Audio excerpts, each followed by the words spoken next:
Okay, is there anyone else who wishes to speak on the subject of the dog?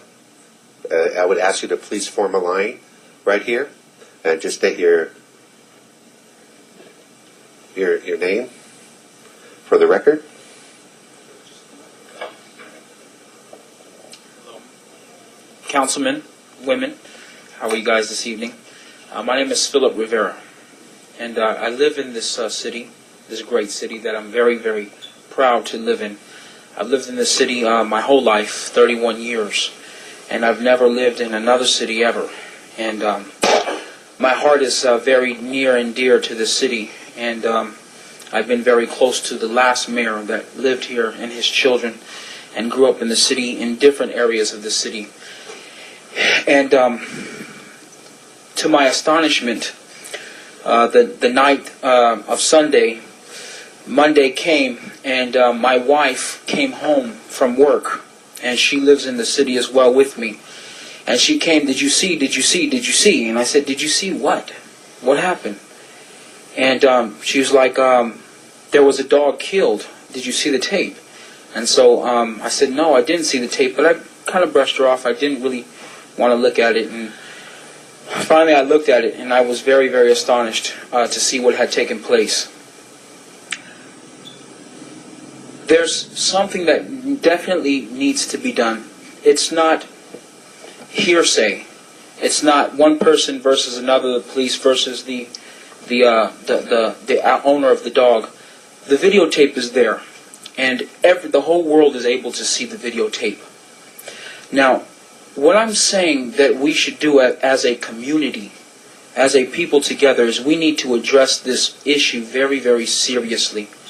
Because whether or not the city may see this as a serious issue, the people that are involved with this see it as a very serious issue, and they are ready to take it to whatever level it has to be taken to, not just for animal rights. This is very much so for the abuse of animals and wrongful killing of animals. But this also has to do with constitutional rights. This also has to do with civil rights that are being violated in our city. Now, I know as a young man growing up and being the person that I am, or the way that I look, or the color that I am, I've experienced prejudice. I've experienced racism in this city, but I'm still proud to be a citizen of the city. I love this city. With the police as well, I've experienced prejudice and racism from the police, but I've also experienced love and compassion from the police of this city as well. And with that being said, our citizens should not feel fear to live in the city from their police. And there is a level of fear of the police in the city from the citizens that live here, especially from the events that have just taken place.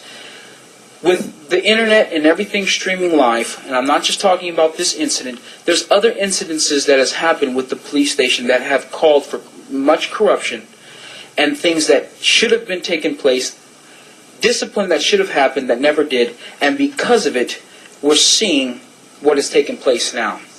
And I'm asking that we weed out the ones that are causing the problem, number one. Number two, what we need to do is address. Let's not be afraid to address civil action, or let's not be afraid to address civil rights. It's nothing to be afraid about. It's nothing to look down upon.